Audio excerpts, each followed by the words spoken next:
আসসালামু আলাইকুম। বিশেষ করে আমি আপনাদের উদ্দেশ্যে কিছু কথা বলতে চাই। আপনারা যারা ফ্যান ফলোয়ার আছেন তাদের উদ্দেশ্য কইরা। আসলে মন খারাপ করার কিছু নাই এখানে। অরিজিনাল কথা হইলো কি জানেন ভাই? যার মাথায় তেল আছে সবাই কিন্তু তার মাথায় তেল দেয়। এই কথাটা আমি কেন বললাম? এই কথাটা বলার পিছনে কিন্তু একটা কারণ আছে। আসলে আমরা বউ নিয়ে ভিডিও করতে পারি না ভাই। আমরা বউ নিয়ে কনটেন্ট দিতে পারি না। আমাদের বউয়ের গেঞ্জি পরা ভিডিও আমরা দিতে পারি না। এজন্য আমাদের ভিডিওগুলা ভাইরাল হয় না, ফর ইউতে যায় না।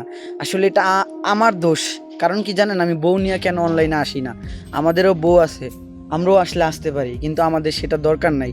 আপনারা আমাদের সিঙ্গেলভাবে যতটুকু ভালোবাসা দেন, এর চেয়ে যদি একটু বাড়ায়া দেন তাহলে কিন্তু আমরা অনুপ্রেরিত হয়ে ভালো ভিডিও আপনাদের সামনে পেশ করতে পারি। কিন্তু আপনারা সেই ভিডিওগুলো দেখেন না। এই যে আমার এই ভিডিওটা কতটুকু ভিউ আসে আপনি দেখেন, আর একটা মেয়ে যদি ভিডিও ছাড়ে, অন্য সারা ভিডিও ছাড়ে, তাহলে প্রচুর পরিমাণ ভিউ আসে, মিলিয়ন মিলিয়ন ভিউ আসে। এগুলো আমাদের কপালের দোষ। হাত জোর করে আপনাদের কাছে বিনীত অনুরোধ করতেছি, ভিডিওগুলো একটু বেশি বেশি শেয়ার করেন। একটু পাশে থাকেন, আপনারা একটু পাশে থাকলে আমরা আরো ভালো কিছু করার চেষ্টা করব ইনশাআল্লাহ।